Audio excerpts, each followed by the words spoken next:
Yeah, so excited to talk to you. I've been wanting to talk to you for a long, long time, and I haven't had the chance, but having worked with some of my closest colleagues, Lissa, David, Patrick, finally the my chance has come. So I'm re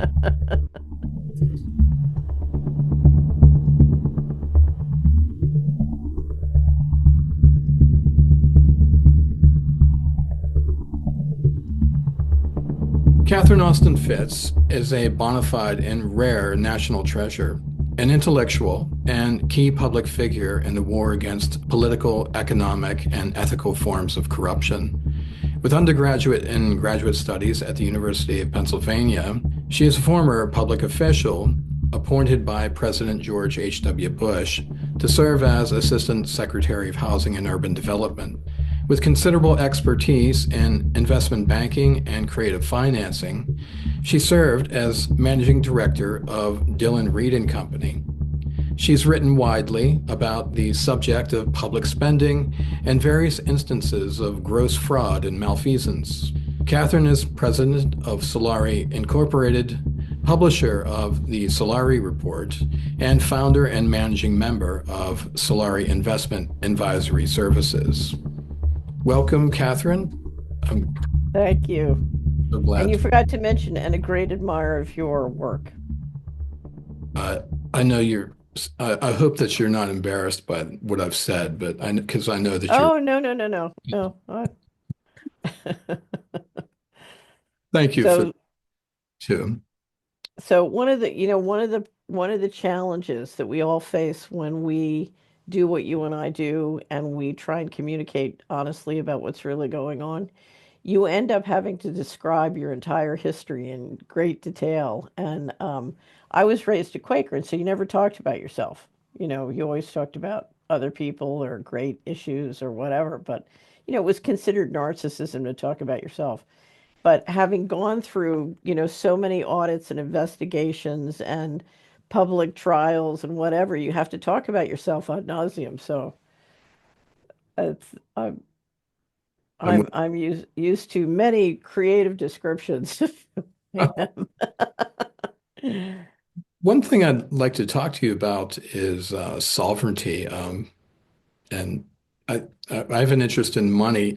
I used to, I don't know in the best terms to put this in for a kind of largely secular audience, but I have occasionally said in prayers that don't make me too rich that I forget you, Lord, Right, and right, don't make me too poor that I go for wanting. But right. I've always had this love-hate relationship with money. So that's one of the things I'd like to talk to you. Oh, well, I would love to talk to you about that because and let me just step back because sovereignty for me is a magical word. I think individual sovereignty and then sovereignty in the governments we choose to help us manage resources is Hmm. very, very important. And a lot of Solari's work over the last 2 years has been helping government officials achieve sovereignty. What are the things they need in the financial area to do to achieve sovereignty? And my interest in all the financial issues is really the goal is sovereignty and freedom. The goal is got nothing to do with money because money is just a tool.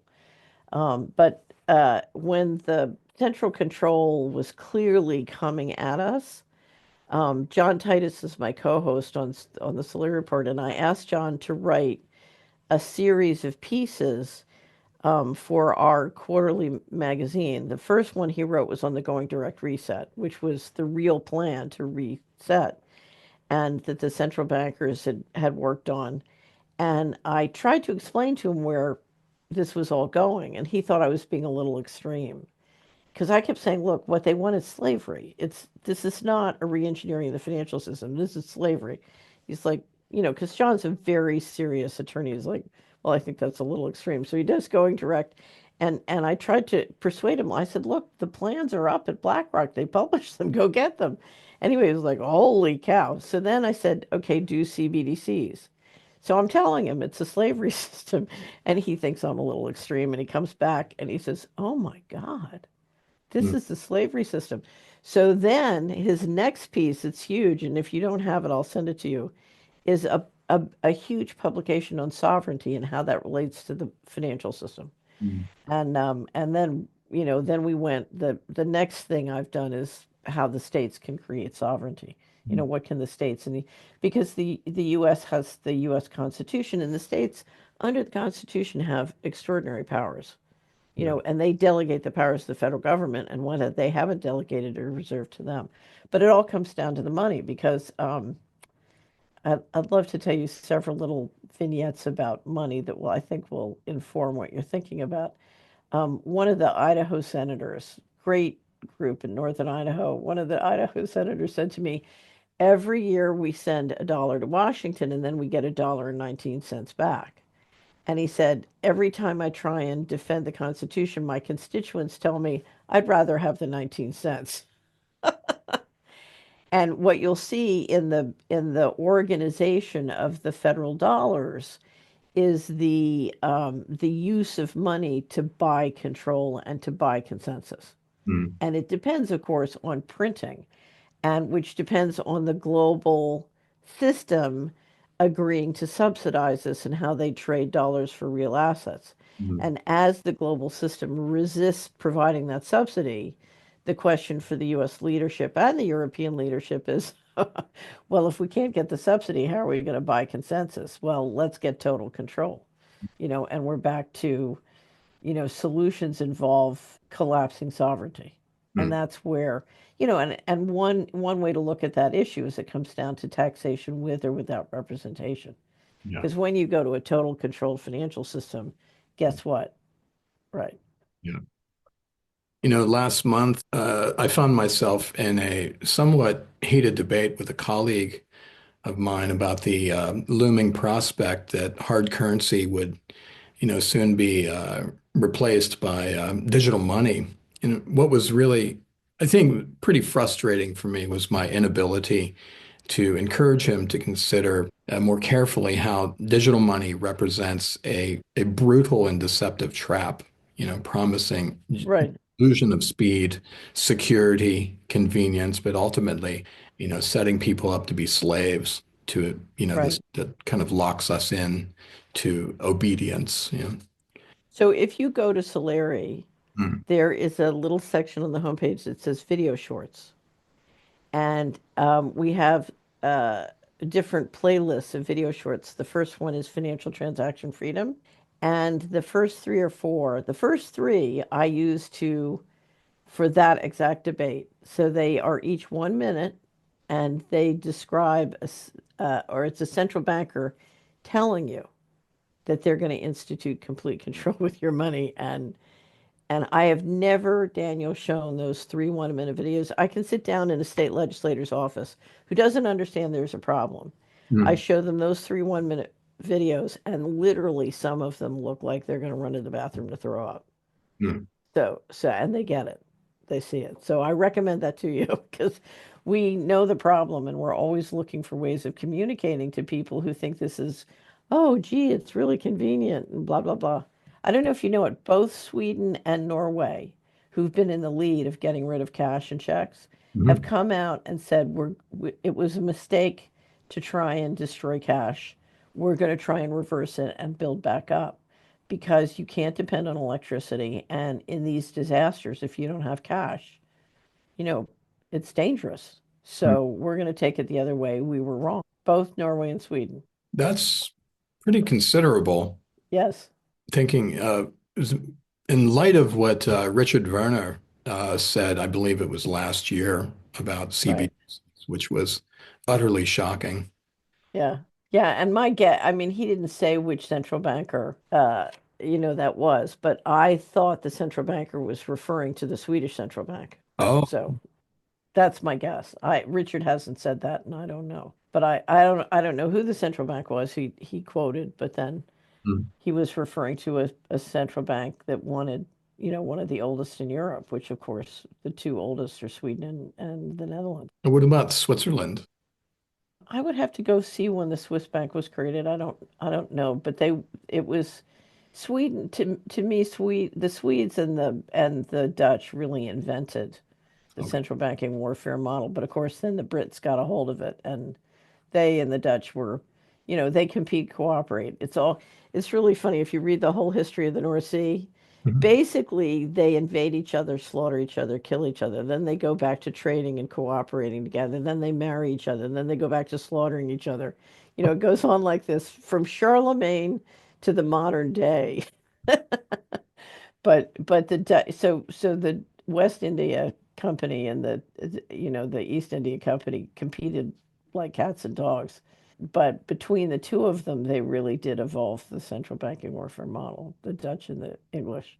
But Sweden can claim they started it, I think. Can you offer our audience maybe just your perspective on the hidden dangers that we're really not seeing as regards this coming digitalized system of exchange? Okay, and I don't want to talk about it like it's inevitable. I want to talk about it like, okay, we need to stop it. Okay. And because I do think they're going to fail. And the question is how many people are they going to destroy and kill on the way to failure? That's my concern. So, there was a wonderful documentary made in the Netherlands during the pandemic called State of Control. It was documentary of the year on the Solari report. And if you want to understand the dangers, I think it's an excellent introduction. But essentially, what we're talking about is if you look at digital technology, think of this as you have all these different digital technologies that are digitizing different processes. So we have QR codes and we have smart meters and we have satellites and surveillance and we have Wi-Fi. And if you we have one presentation where we draw a circle and we show all these different component parts. When you add to those component parts a 100% digital transaction system. So instead of having dollars and or currency and checks, everything has to be done digital. Then what happens is you turn over to the banking system 100% complete control. Hmm. Um, Now, to do that, you need a very high quality digital ID, which is why the digital ID debate in the United States right now is so tense. But I need to be able to know that Daniel's Daniel and Catherine's Catherine with very high precision. So you Hmm. need very Six Sigma data system. Hmm. But if you combine a digital ID with an all digital transaction system, then I have the ability to implement technocracy. I can make lots of complicated rules and I can literally implement those rules with AI and software and digital systems so that my control can be very invasive. So let's go back to the pandemic. Hmm. Let's say I don't want people leaving their home further than a kilometer or a mile. I can, with all the digital systems locked into place, make sure that your money won't work. If you leave more than a mile, let's say you break the rules and you go further than a mile, your money won't work. Your mobile phone payment system won't work. Your credit card won't work. Your bank account won't work. You are frozen out a mile out and you can be punished. Okay, you broke the rules. We're going to turn your bank account off for a week. We have a mandated pharmaceutical therapy for you. If you refuse to take it, we turn off your money. Your bank account won't work. Your credit card won't work. We've all seen the movie, like one of my favorites is Enemy of the State with Will Smith. Mhm. Suddenly, they turn off his credit cards. His credit cards won't work, right? So now, what that does is by controlling your money with a social credit system and AI and software, I can have the equivalent of 24/7. If have you ever seen the movie The Lives of Others? I It's haven't. about East Germany and a guy in East Germany before the wall comes down who's under 24/7 surveillance. Mhm. So he's got Stasi teams on him all, around the clock, listening to his phone calls, tracking him, watching him. So we have the digital equivalent of that.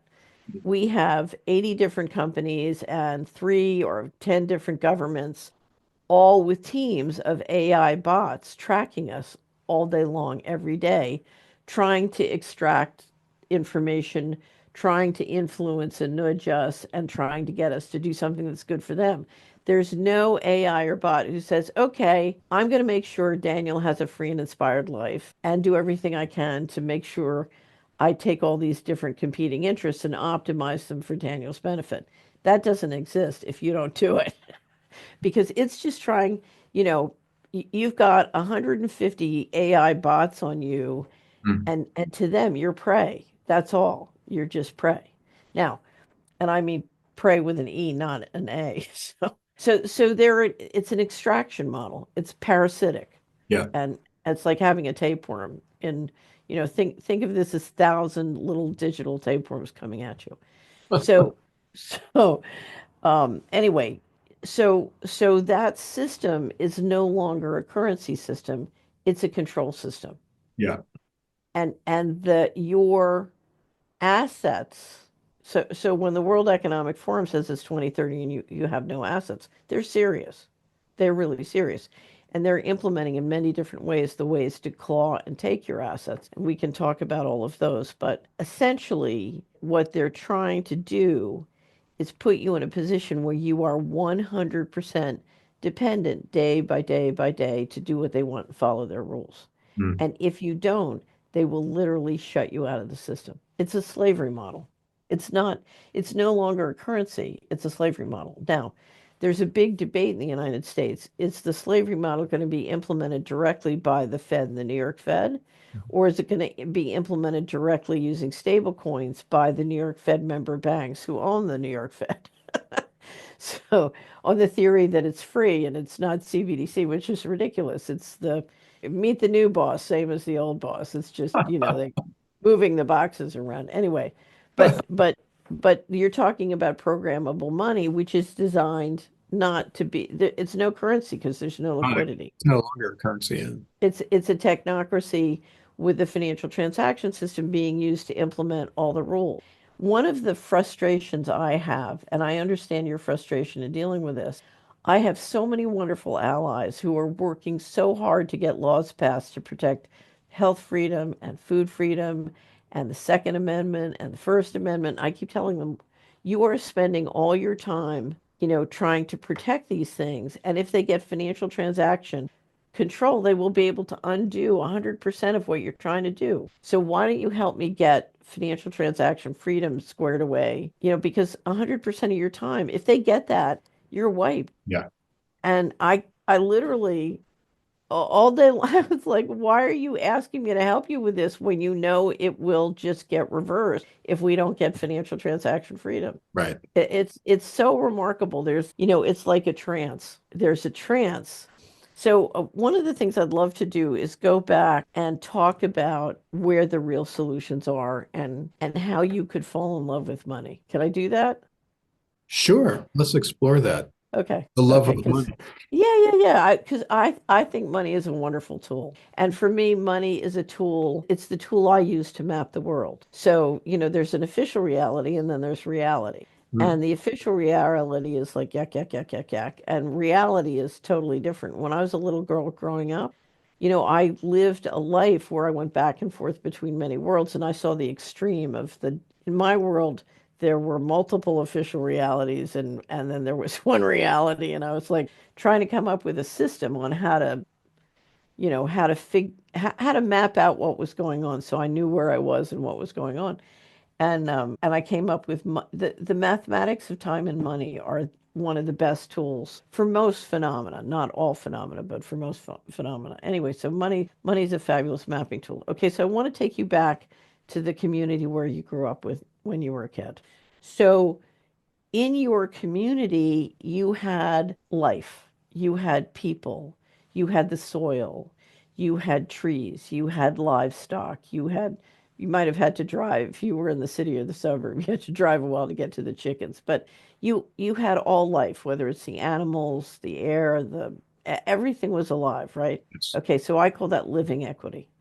And if you come to our building wealth curriculum under living equity, you have things like culture and education and whatever. Now, what I'm going to tell you is all financial wealth, all financial profit, all Everything people refer to as money, financial assets, Mhm. it all comes from life, right? Hmm. Right. Yeah. A family has children and grandchildren. They build a business, they build an enterprise, they use their living intelligence to, do products and services that help their neighbors. And over centuries, it builds and then they sell it, but the way they create financial equity is by being good at life. Hmm. They take their time, they take their intelligence, they take their, okay. So you have this very intimate relationship between living equity. Now, so example, let's look at the problems that the federal government in the United States is having with its budget. Mhm. Our military budget, running a global military, is about 860 billion, $870 billion a year right now. That's the overt budget. Our Medicare, Medicaid, and healthcare budget is more than double that. It's Wow. 1.8 billion because that is the price of poisoning your population, right? Some of it's aging. You have Yeah. an aging population, but you are poisoning your population. Mark Skidmore just did an analysis that showed if we went back to 2010 levels of disability, that budget would drop by $500 billion. Wow. I know, right. Very Hmm. expensive. So what you've got is everybody's making money on poisoning the population. So the pharmaceutical companies are making money. The congressmen and senators are getting big capital, getting big political donations. Everybody's CDC's getting bigger and bigger budgets. Doctors are making more money giving everybody more pills. So you have an entire society that is making money on poisoning their people. You got a win-lose relationship between life and financial equity. Okay, so let me keep going. Back to your neighborhood. Hmm. So in your neighborhood, people are saving and doing financial things. They're building housing, right? They're starting businesses. They're running businesses. When I was a little girl, I'd come out and the Philadelphia Bulletin, there somebody drop off a stack of papers, put a little plastic cup, and we'd put our nickels in, right? Mhm. And then the nickels would grow and grow and grow, and then they would drive back in a couple hours, and somebody'd get the cup, and nobody stole anything, right? It's you didn't need digital technology. It's much more energy efficient and environmentally efficient, just being honest. Anyway, if you do an analysis of a neighborhood and all the financial flows in the neighborhood, here's what you will find in the United States. What you will find is that there is a win-lose. So let me give you one other indicator. And I came up with this when I was Assistant Secretary of Housing. My first 30 days as assistant secretary, everybody was lobbying me, lobbying me, lobbying me to do something that would make their stock go up. And I finally realized after 30 days, there's no constituency to make neighborhoods wonderful. Everybody just wants their stock to go up, and they're not thinking about, okay, how is Pittsburgh wonderful? How is Philadelphia wonderful? How is West Philadelphia wonderful? Mhm. How is South Philly wonderful? And so I said, I need a performance indicator. I have a performance indicator for financial equity. It's called the Dow Jones. Now it's the S&P. I need a performance indicator for the wonderfulness of neighborhoods. So what I came up with, I called the popsicle index. Mhm. So I grew up in West Philadelphia. If you've ever listened to Bill Cosby, he was South Philly, but it was very similar. Mhm. Everything was on the street. It was street football, street baseball, Yeah. bottle caps, jacks, that kind of thing. Anyway, so we would always run up on our own up to there was a there was a like a pharmacy up on Spruce Street and 48th, but it had pinball machines and comic books. So we would run up there, get a popsicle or some kind of, treat and read the comics and play the pins and come home. That was that was entertainment. Mhm. So so I came up with the popsicle index, and the popsicle index is the percent of people in a community who believe a child can leave their home, go to the nearest place to buy a popsicle, and come home alone safely. They're free to roam. Right. There's a British scholar who has a thing called free to roam, and he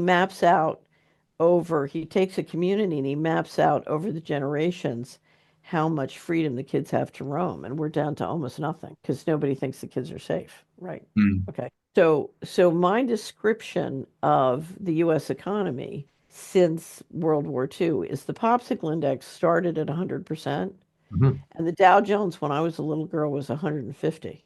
Mm. So the stock market has gone up thousands of percentage up, Mhm. and I don't. It's very rare you find a place in America where mothers don't think the popsicle index is zero. Right. So you have a win-lose relationship Mhm. between living equity and financial equity. And what you've got is you've got a financial leadership in the financial system, which is making money in the financial system by extracting and parasiting life. Mhm. So we're destroying the soil, we're destroying the environment, we're destroying. Now, when you get into, government, a sovereign government is supposed to be about setting the rules on the economy so you have a win-win relationship, right? Yeah. Right. So that you don't destroy your soil, you don't, poison your people in a way that you end up exploding your government budgets. What you discover, so what I did during the Clinton administration, my company was the lead financial advisor to HUD, and we were, in my opinion, the leader in the world on reengineering federal programs. We were just, I can talk about that, kids. I have a unique insight into Doge and what's really going on, knowing a lot about that sort of little niche in the world. But what you just so I discovered relational database technology, Mhm. and I downloaded all the government data, federal data on appropriations, regulations, everything we could get our hands on, and we put it into relational databases where instead of looking at things by housing, military, health, you could look Pittsburgh, Philadelphia. You could do place-based financial statements. Mm. So if you own a stock, you get an annual report from the company and says, here's what we did with your money last year. If you're voting for political representation from a congressional district, you should get a financial statement that says, here's the sources and uses of money and other resources in your district. Mm. And I, your congressman, come to the town hall and you have the financial statements and you can say, okay, here's what we think about what you did with our money. So you can have an intelligent conversation. But the government keeps all of that basically buried. It's either secret or buried. And so the finance chairman for certain campaigns can see that information, but generally most people have no idea where it is. Okay, if you study the government money isn't allocated to optimize the economy. It's allocated to centrally control. And what you watch if you study federal expenditures, it's designed year after year, decade after decade to centralize control. And as you centralize control, you get an economy which is less productive and less productive and less productive. And you have this win-lose relationship between the living equity and the financial equity. Now, here's the little secret. Mm. If you could turn this around, if you could build an economy which had a win-win relationship, the capital gains is explosive. It's unbelievable. And I think it's one of the reasons. And then if you add new energy technology, it's just like, you're talking about trillions of dollars. And if you look at why these guys want to go to total control, I think, the only way they can centralize ownership and control of that capital gains is through total control, Right. and which is why they haven't let the two come back into balance. The problem is if you get that total control, the way you bring things back into balance is depopulation. And of course, that's what we're watching. So for many years, what happened was, if you read my online book, I explain all of this, Mm. because I was looking for a solution to how we evolve the model for new technology. The central banking warfare, the big model. So I was kind of looking for the solutions, and they wanted to keep centralizing, so I had to go, and that's where my sort of big battle came. Mm. But so basically, since then, what I've tried to understand is what are the covert flows in the economy and why are they, instead of choosing an optimization model and an evolution, why are they choosing total control? Now, what happened, there was a 1995 budget deal that busted. And right after that, what happened was described to me by the president of the largest pension fund in the country, CalPERS. He said, "You don't understand. We've given up on the country. We're moving all the money out starting in the fall." And that was the beginning of what I call the financial coup. In 1997, the beginning of fiscal 1998, they started to move massive amounts of money out of the country. The budget deal had been designed, Daniel, to get the actuarial basis of the retirement systems on a solid ground. And when they couldn't do it, they just started re-engineering, and because the way to re-engineer the fundamental governance system of the United States, in their opinion, was just do it. But Mhm. first, you take all the assets, you pull all the money, Mhm. and so between fiscal 1998 and 2015, 21 trillion went missing out of federal government accounts. And that's when Dr. Skidmore showed up and helped me document how much was missing. I had it up to 12 trillion, and he and his students did a survey and established it was 21. But at the time, he said to me, and you will laugh at this because of your work during the pandemic, he said, "Nobody cares about this, you know, because I kept publishing and highlighting and talking, and I was putting everybody to sleep year after year after year. And, my team was like, why do you keep boring everybody with this?" And I kept saying, if we don't deal with the retirement issues, the only way they can balance the budget is to lower life expectancy. Yeah. And I kept saying, I remember sitting in the parking lot of in Bolivar, Tennessee. I was doing an errand talking to Mark, and he was saying, why would you give up on this?" And I keep saying, "Don't you understand? They're lowering life expectancy, and they're going to have to accelerate the lowering of life expectancy if we don't do something about it. They're going to have to, people are going to die. They're going to depopulate." And Mark was like, he would just shake his head and say, I just don't see this. And then the pandemic started, and I was like, well, here we go. Now, Well, they've been lowering life expectancy literally the month after the budget deal busted. They approved OxyContin at the FDA. And if you look at and they approved the predatory lending and the mortgages, and literally the pill mills, the the SWAT teams for the war on drugs in the private prisons, and the predatory lending all just hit those neighborhoods like a bomb. yeah. Well, Yeah. hasn't that been the prevailing ideology over the past at least 200 years? This sort of Malthusian interpretation of populations. It seems to me that that's the principal reason why we're seeing such anti-human policies that are being crafted and put in place around the world is to lower populations, reduce populations and reduce the ability of people to reproduce.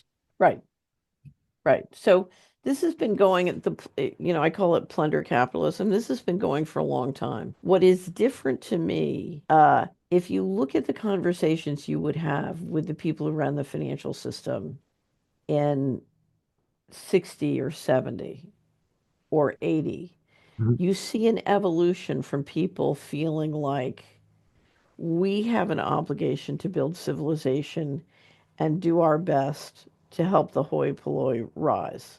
Mhm. And some of them can rise, and we will always try and cream off the best and bring them up. That refreshes, and we find dealing with the hoi polloi very productive, but we will put things in place where we bring up the best, and then we'll have them deal with them. you know. So they found it frustrating, but they could manage it. Now what you get is you got, so you get this noblesse oblige and a way of the classes to kind of coexist. Mhm. They could be very brutal, but there was a commitment to civilization and Right. to try and help people rise.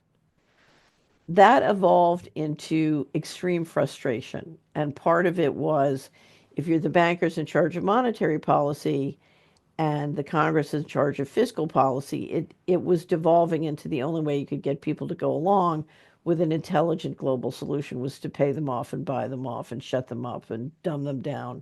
Mhm. And the more you dumb people down, the less respect you had for them. And it took extraordinary efforts to get Congress to go along with necessary things. And you had more and more frustration, and the level of disrespect for the general population went up and up and up. And the reason I was working on place-based reengineering of the financial system was I said, look, the population will take responsibility so long as you have local systems which incentivize the productive to control.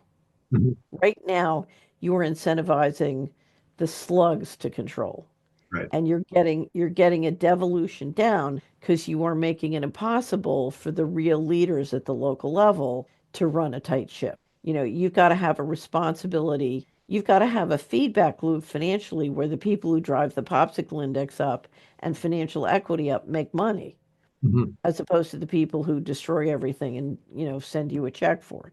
So you need the people who build the community. You need the civic leaders to have more power than the drug dealers. And you set up a system where the drug dealers were running the neighborhoods, and you could extract wealth, but you were wrecking the overt economy. Mm. So anyway, but you could make, as long as you had the federal credit, if I can guarantee all the mortgages with the federal credit, then I can destroy a neighborhood repeatedly and still make money because I, the local banker, am not losing money on the mortgages. I'm sticking it to Freddie, Fannie, and the FHA fund and Ginnie. And that's part of what's ballooning the debt. So organized crime became really, which they wanted and needed to finance the black budget.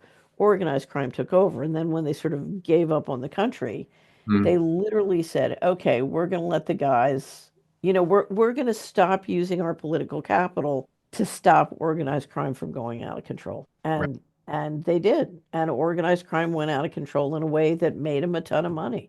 So Mm. long as they were getting their percentage, they were happy. And they literally, we have watched the United States being plundered. Now, the United States has been plundered for 250 years. So if you go back and look at all the sort of the way they cycle the economy and extract, this game has been going on for a long time. But digital technology, as you have documented, turns it into a whole new and much more invasive and horrible game. In the old days, if you were smart and understood the game, you could duck it, you could avoid it, you could do well Mm. despite it. Now we're talking about something which is much, much more controlling, invasive, and extractive. Well, So it's a whole digital technology makes this a whole new cycle. well, it's an extremely brilliant business practice. I mean, if you think in terms of, I'm reminded of the film Network, and that one scene Right. where uh, the news anchor is being lectured by the CEO in the big corporate headquarters. The room, the lights go dim, and he's talking about the world as a college of corporations.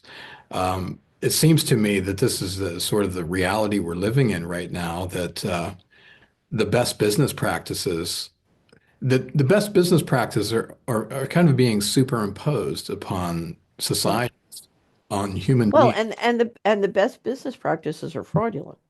I mean, Yeah, they're criminal. yeah. And we're watching major corporations adopt criminal.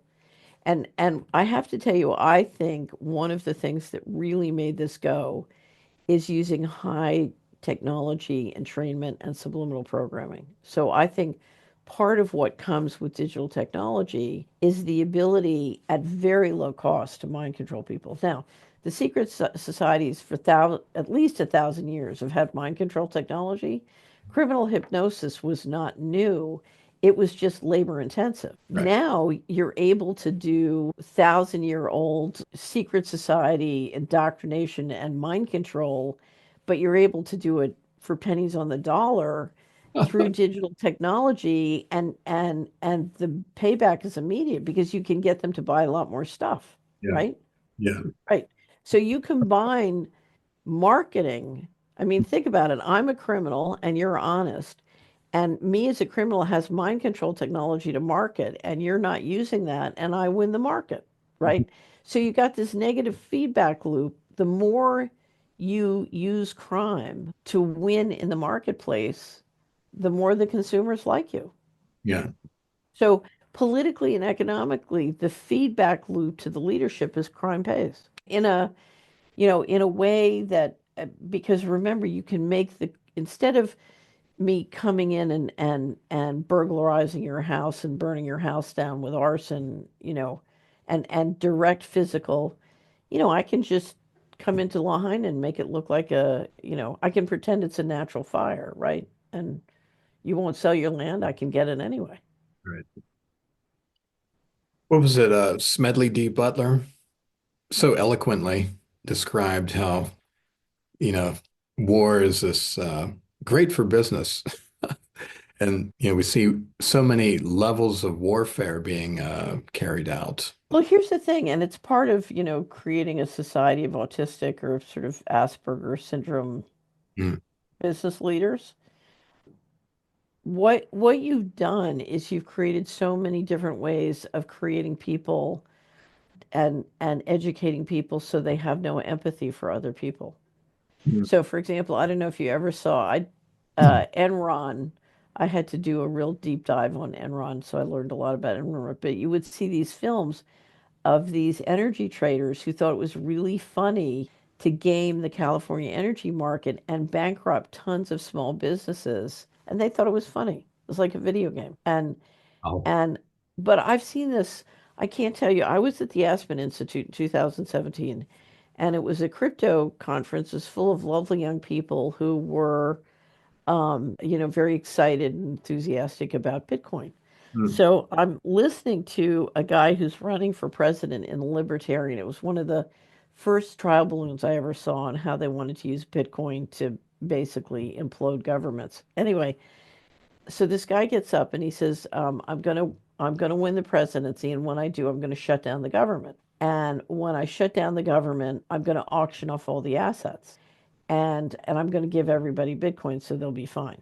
And so I got up and I said, okay, 40 to 50% of the total income in any of the 3,100 counties in America comes from the federal government. So if you shut that off on day one, I said, this is exactly what they did in Russia. If you mm, shut that off, they have enough money to go for 3 weeks, then they have enough food to go for another 3 weeks, and then they, can survive without food for another 3 weeks, and then they start to die off. And that's exactly, the Russian population dropped dramatically. mm, And I said, now what that means is you will send, so 40 to 50% of the income in all counties just stops, at which point all the retail that lives off that income stops, and now 70% of the economy stops, mm, which means that Goldman Sachs can now pick up all the assets you're going to auction off at 10 cents, at pennies on the dollar. So right. Goldman Sachs will be in heaven. They'll be great and make a fortune. And everybody's cheering for him. They're like, this is so cool. We'll switch to Bitcoin. It's great. So I said to the audience, I said, okay, so you want your father's military pension to be turned off. You want your grandmother's Social Security to be turned off. You want the federal contracts that support half the employment in your county shut off. Is that really what you want? Do Mm, you want to destroy, you're set to inherit $1 million to $2 million from your parents. mm, Do you want that money wiped out so that you inherit nothing? Is that really what you want? mm, There was a complete inability to connect the dots mm. between, their family's income, their own income, and their own family wealth and what the guy was talking about. Yeah, it's like money has become so abstracted that we don't see how it relates to human beings and life. It's just this tool or this token that we can hoard at the consequence of the effects that it has on people around you, communities, So I states. would say this, your money is being used to track and herd you and ultimately herd you into the digital concentration camp. And you need, instead of money being your master, you need to master your money. It's that simple. It's Yeah. just a tool. But it is being used to do surveillance and control you. And you need to learn how the system works so that you can master the money. And anybody can do it. It's not, in our job at Solari, so our tagline is actionable intelligence for a free and inspired life. And we have a building wealth curriculum, And it's got six pillars. One is living equity, one is financial equity. There are four other pillars. Mm. And what we tell people is, in this environment, you're in a war, so you're part of omni-war. And in omni-war, the game of omni-war is not to make money. The game of omni-war is to live and to live freely and to survive, right? Mm. And money is just one of the tools. But the most important tools is you've probably heard me say this. I tell everybody the currency of the future is relationships of trust. Yes. Yeah. Right. So if you don't have a network or society or family or community of people you can trust, you're toast. I don't care how much you can have $2 trillion. It was funny. So I decided in 1998, I was in Washington and I saw what they were doing with the unipolar model. And I said, you're going to fail. I don't want to be part. You're going to fail. I don't want to be part. I'm going to leave. I'm going to fight you. I'm going to go out in the wilderness and I'm going to figure out how to not fail. I don't want Western civilization to fail. I want to be part of something excellent.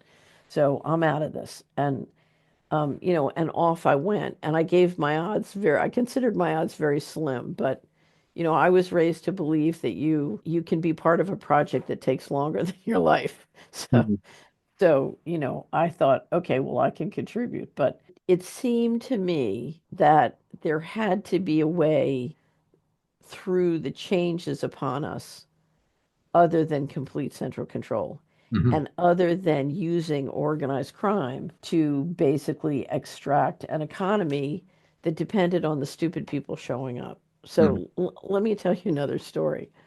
This is how I went to work in government.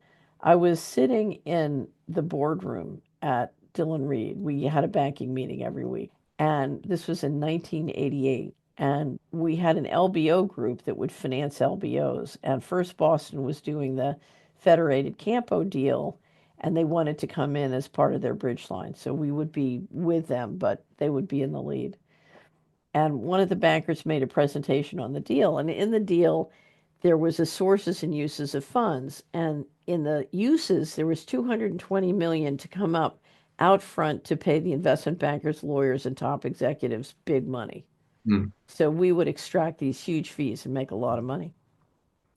In the sources of funds, there was $150 million of productivity improvements that the middle managers would stick around and work hard for 15 years to generate a portion of the money we were going to take out up front.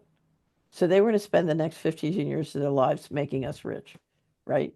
Mhm. So I looked at the sources and uses and I said to the guy who was running, Steve Fenster, I said, Steve, this isn't going to work.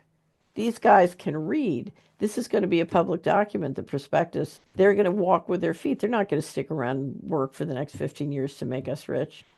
And he looked at me, and it was this look that you'd get is like, I knew we shouldn't make a woman a partner. This is exactly why you can't make a woman a partner. Looking at me with this billboard look.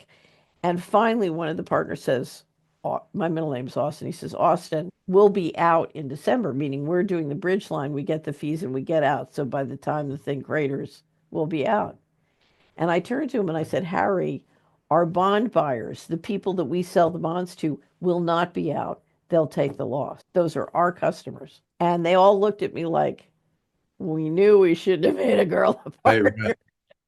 And I walked out. I went downstairs. I walked into the office of one of the guys who works for me, and I said, "How'd you like to go to Washington?"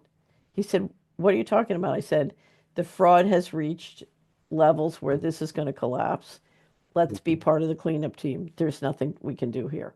Wow. And so that's what we did. We went in, and sure enough, it collapsed, and we got to be, we were right at the top of the lead of the cleanup team. It was very, very fascinating. That's a great story.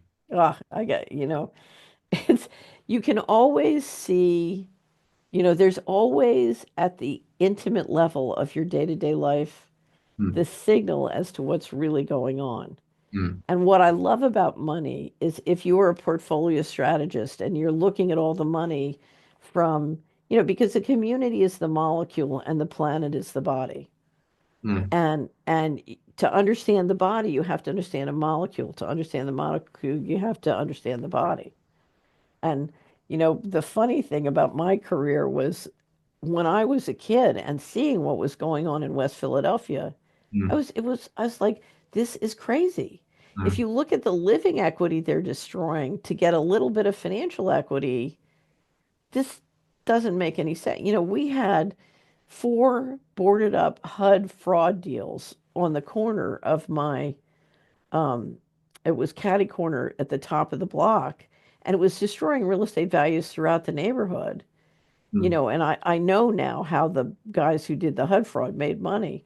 Those houses were sitting up, boarded up, and empty for 4 years. And across the street, we had a family of six people living in a one-bedroom apartment. I'm like, four houses are empty, and I got a family of six living in a one-bedroom apartment, and they would take beautiful care of those things instead of them rotting away and destroying the value of our. It's like this makes no sense because the financial equity, the home equity in 100 plus homes is going down and being depressed, Mm. and they're unhappy, and the buildings are deteriorating in value. If a building like that is empty and boarded up, it can deteriorate, a lot of value. you Yeah. you want to you want to get people in there taking care of it. I was like, this is a lose lose lose. And when you talk to the guys who were doing the fraud, it's like they're like, we're making money. I was like, how can you? Well, it's because they had taxpayer credit and they had the dollar reserve system. That's how they were making money. The madness is on such a level that it's just hard to comprehend. It's It's, demonic. It's spiritual. At the root, it's spiritual. And because to do something about it, I'll never forget your colleague David Hughes. I think he wrote a Substack about this. And he said, I have to bring this up. He said, ever since, I've gone public and told published what I think is really going on, I've lost my position, and all sorts of. He said, all these people have shown up to help me, this person, this person, this person, this person. And then he said, I would like to point out what they all have in common is they're all Christians. And that's because if you're a Christian, you have a very different pricing model in your head. In mm, other words, there are things that can be priced in a marketplace, and there's some things that can't be priced right. because they are invaluable. They are above, they're not to be traded. And, you are not going to sell your immortal soul Mm, for a quick profit, yeah. right? Yeah. Because you understand what you're dealing with here. So, people I know who have really, I would consider true Christians, Mm, they truly understand the value of those things which are not visible or those things which are not priced in a market. And they can put money in perspective as a tool and like not let money be the master. It's like letting money be the master is letting the servant be the master. yeah. It's like And then you get you get a society and an economy that's not agreement capable, and then things spiral down. And we are in that spiral down now. yeah, this is what has puzzled me for decades about the fiat system. When I think about how people hand over their lives in pursuit of this instrument of exchange, and they say, or they admit belief in this instrument, that the value comes from what the people say. That is, that people have a belief or a faith in the system itself, and they pursue it. They pursue this token of exchange, and they treat this instrument as though it has some sort of intrinsic value. But It does. intrinsic value comes from human beings. Right. So let me explain that. The problem with the dollar system is debt based. If you go, you should read Alexander Murr.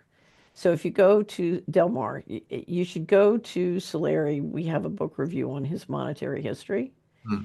And what he explains, and I agree totally with him, I think he's one of the great monetary historians in the world. The best currencies are fiat currencies. So a currency, but here's the hard part about doing a fiat currency. You need good governance. If you don't have good governance, you get a mess, which is what we have two problems. The dollar is debt based and we don't have good governance.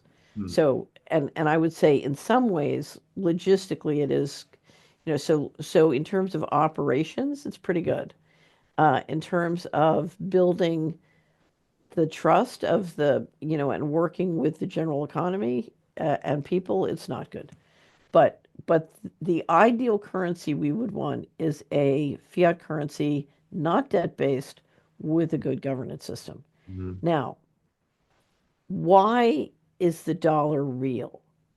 The dollar's so take a stable coin and a dollar, mm, or take a crypto that doesn't have any isn't collateralized by anything, whether it's the dollar or gold or anything else. mm, The dollar represents an economy and a participation of 325 million plus people in the United States, and it is backed indirectly by their credit and their value and their assets. mm, Okay, that's real. That mm. is real. And they are deeply vested in that system. And think of it as like a morphogenic field. The dollar is a field, it's a human field. And it's a human field of trust among all the people who use it. Right. And one of the reasons these guys are hoping to use stablecoin to get like 5 billion more people on the dollar is because there are many people around the world who'd rather be in the dollar than in their local currency. That's trust.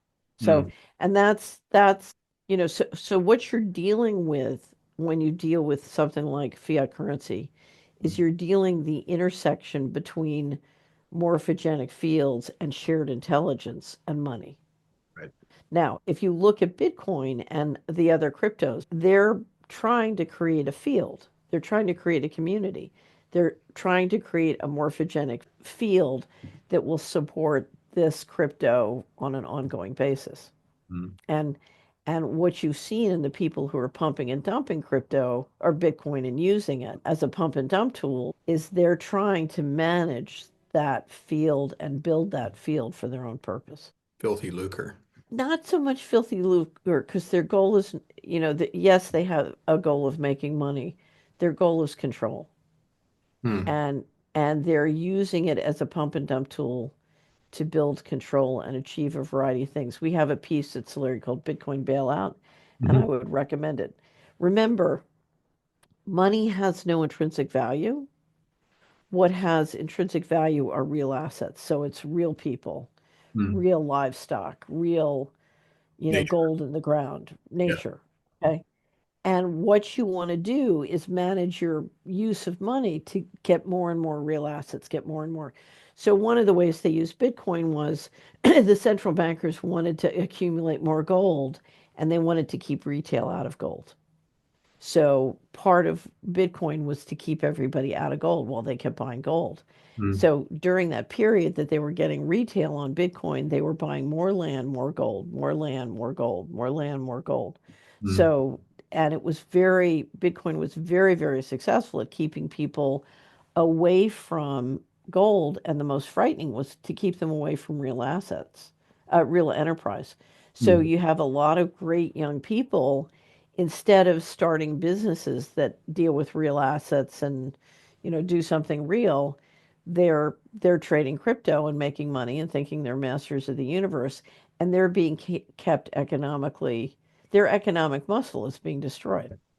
So they know a lot about helping Mr. Global figure out how he's going to do an all digital financial system, but how is that a good use of your time, and where does that give you financial muscle?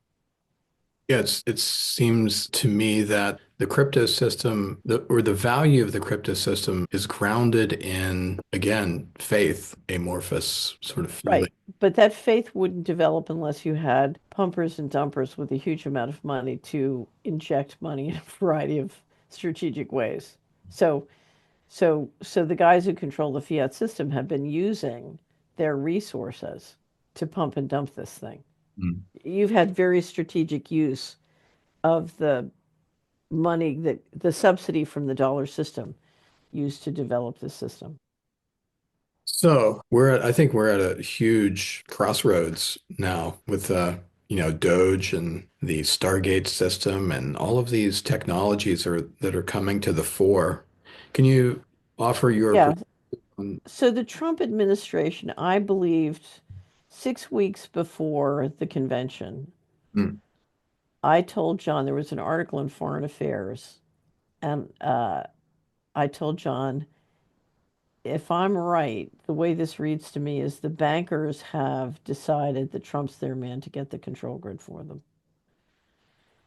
If you look at the other faction, they can't, they're not going fast enough. They're not making headway. So they're going to use Trump to get the control grid. So they're going to back him for president. That's what I believe happened. mm, So, and if you look at the speed that they're moving to build the control grid, it's astonishing. yeah. So, Stargate, of course, is to put the data centers in place. The challenge you've got in an all digital financial or transaction system is the energy usage is frightening. Yeah. I, I mean, I don't see how we get from here to there because I think the energy use, unless you unless you finally bring in breakthrough energy, Mm, which they could do if they had complete control, I don't see how it works. There's one article in February in Bloomberg saying Texas, for its data centers, was going to need 30 new nukes. wow. Right. Can you imagine? So, yeah, and they want to remember BlackRock wants to move the stock exchange down there. So, anyway, so Stargate, within a couple days of the new administration, they announced 500 billion for data centers, right? Mm, And then the continuation of mRNA injections, which of course I believe is the Internet of Bodies. mm, So yeah. if you don't understand what I mean by that, go. Purdue has the Center on the Internet of Bodies in their engineering school. So go. I've been writing about this. Yeah. Yeah, yeah. So they announce, okay, data centers and Internet of Bodies. Okay, so that's the first thing. Then they're pushing the digital ID like crazy, and they just did a new executive order pushing the digital ID. They're trying to get everybody on the real ID system. So the first thing you need is that digital ID, but then you need the data center infrastructure to back up and deal with all the data. Okay. Now, in the meantime, another very key thing you need the central bankers to control fiscal policy, which means you have to finish destroying the civil service. And I Mm, would say Doge is, they are working hard to do that. Doge is a much more complicated story. They're trying to get the current expenditures down, and if you're going to go from a unipolar model to a multipolar model, there's all sorts of expenses that are a total waste. mm, So Doge is trying to cut expenses and I think engineer a switch to corporate contractors running everything in the civil service, basically not being there to implement congressional will. So you're moving fiscal policy into the control of the bankers. right. And as a practical matter, it's pretty far that way now because we're running at such big deficits. The minute the central bankers decide to turn off the money, everything stops. Yeah. So Trump is completely dependent on two characters. He's completely dependent on the central banking system and the Fed, for his day to day provision to run the government. But from everything we can tell, this group is totally reporting to the Netanyahu syndicate. Mm, And I won't call them Israel because, poor Israel, you know, yeah. if you think we have a tapeworm, they've got the tapeworm par excellence. So, Netanyahu and his syndicate, if you look at what he did during the pandemic, he was killing more Israelis than Palestinians. Yeah. So, that syndicate appears to be in total control day to day to day. And my concern is, Netanyahu wants Trump to engineer a war with Iran, and it looks like they're trying. It does look that way. Yep. And for the life of me, I don't see how they win. I think whatever they do, unless they have a pretend war, which, Trump has been known to do, then, if you try to have a real war, since you can't put boots on the ground, you're going to lose. And if you lose, I can see how it makes the neocons more powerful in terms of economic plunder. But the only way, your next step, you have two choices. You can, because the East-West strategy failed, you didn't implode Russia. Now you've got to get Canada, Greenland, and Panama because if you Mm, can't go east-west, you're going to go north-south. So Trump is being very open about educating the American people about what you need to keep the model going. If, Right.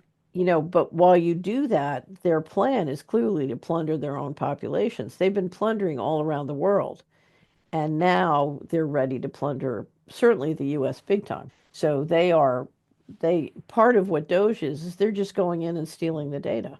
I Mm, mean, that data to Musk's XAI and X, mm, he's out in the market raising capital for those things now, and stealing all that data and putting it in his AI is dramatically would skyrocket the capital value of that stock. yeah. So Yeah. I think they're just privatizing. They if you look at the 21 trillion, they've stolen everything you can kind of steal with the money, or a lot. But now you can steal the data and the land and mineral resources. So I think they're going to plunder the balance sheet. That's what they're doing. I think they're working on a plunder plan. Now, will they get away with it? I don't know. Crypto is a big part of that. And but the core thing they need the crypto to do is to extend the dollar system. And so if you look at their plan to extend stable coins globally, it's Mhm. very clever. And it could give the dollar a much longer life. We shall see, huh? Right. This has been an illuminating discussion. May I close up with just one more question? Sure. I mean, do you have any thoughts on how best to awaken people from this, what seems to be a daydream or a fantasy world that all these technologies we've been talking about and policies are necessarily beneficent? So here's my recommendation. The first thing you want to do is always tell the truth. But you want to tell the truth to people in a way that is useful for them. So a lot of times what I think about is how can I use my knowledge to help somebody in the way they wish to be helped? Mm, So I think you need to respect that most people feel overwhelmed and busy, and you need to feed your knowledge to them in a way that they find most useful. mm, The second thing I find is that there are people who want to know and people who don't want to know. And if you spend all your time educating and helping the people who do want to know, you're going to get a lot more done. And what's going to happen is all the people who didn't want to know are going to watch you, and the people who, here's the thing. If you look at food, health, energy, shelter, community, mm, the people 3 years before the pandemic who wanted to know, when mm, the pandemic hit, they surfed the wave and did great. Just, they did great mm, because they understood how to use their time productively: food, health, energy, shelter. They didn't get, so many people got just slaughtered. They right. didn't get slaughtered. And the most heartbreaking thing they had to deal with in the middle of that success was watching family and friends basically kill themselves. Mm, Whether it's kill themselves economically or kill, but it was because they didn't, you know, they were killed not by a vaccine, not by, change in business circumstances. They were killed because they had a bad map. And the reason they had a bad map is they didn't want to know. mm, So when you see what constantly happens to us at Soleri is people turning up and saying, I listened to you then and I thought you were crazy. And now I realize you were right. And if I'd listened to you, I wouldn't have lost my business, or I wouldn't be disabled, or, whatever. mm, What happens is, as you help the people who will take action to improve their situation, other people see how successful they are and they want to get on board the train. So you have to build success, you have to lead with success, and you need to help them. The more and any business person will tell you this, you want to invest in your performers because they will lead the success and other people will be drawn in to follow the success. mm, So what I try to do is focus entirely on the people who our education can make a huge difference at, because they will take action. mm, And that action makes a huge difference to their, you know, to their well-being. they don't fall for the financial frauds. They don't fall for the health frauds. They don't get tricked. They know how to navigate. I can tell you hundreds of stories of subscribers coming back with these amazing things. The precious dealer called me and you're going to be angry. I did talk to him, but I knew they were using entrainment on the phone and I didn't fall for it. I didn't say yes. I hung up because I knew they were using entrainment. So you get these little tidbits and you say, okay, it's working. So I think it's very important. What I do is if I'm in a group of people I have no interest in knowing, Mhm. I never or I rarely try and interrupt their flow to introduce reality. Now, I will occasionally when I see them planning on doing something that's going to kill a child. It's just like I can't I can't stand to sit and do nothing. Right. Right. But and there's something else you have to learn how to do, and I really had to learn that because remember, I I went from a person who had a Rolodex of 5,000 the most powerful people in the world to somebody that no one would even talk to. Right? I was shunned by everybody and everything with rare exception. The only people who talked to me is somebody I paid. Right? So that was my life. So, and uh and I was lucky because I had some people in my family who wouldn't drop me. And the reason they wouldn't drop me was I had been wealthy and I had always been very financially generous with anybody in my family who needed or wanted help. Mhm. And so I had a wealthy uncle who said, "Look, she didn't ditch us, so I'm not going to ditch her." But and it was interesting because over the 11 years that I litigated, people gifted or repaid me. I had gifted or lent 250,000. Over the 11 years, that 250,000 came back, saved my life. If I hadn't put that 250,000 in the people bank, because the people bank is the one bank they can never control or shut off. Amen. Yeah, Yeah. there you go. Human beings. Human beings who are trustworthy. Yeah. I got people all around the world who got little pots of cash from me, and there's no record, there's no agree. It's just based on trust. Mm. But if I'm in your community and I need, money for a motel, I've got some stash. Catherine Austin Fitz, thank you so much for the talk. Really. Well, thank you so much for your work because when you first published that article, Mass Formation versus Mass Atrocity, Mm.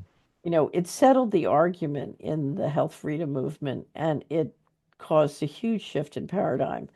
And I'd been trying to do that for 2 years, but I just didn't have the scholarship that you and your colleagues brought to the table. And but you just put it over the top, and you saved me from chronic frustration. 2 years of chronic frustration watching people get tricked. So I really appreciate you, Daniel. It's been a thrill to, Yeah. and I apologize. I kind of talked your head off, but No, it was wonderful, wonderful talk. I really appreciate it. okay. Well, my prayer for you is you're going to fall in love with money, master it, and it'll just help you with your work that much more.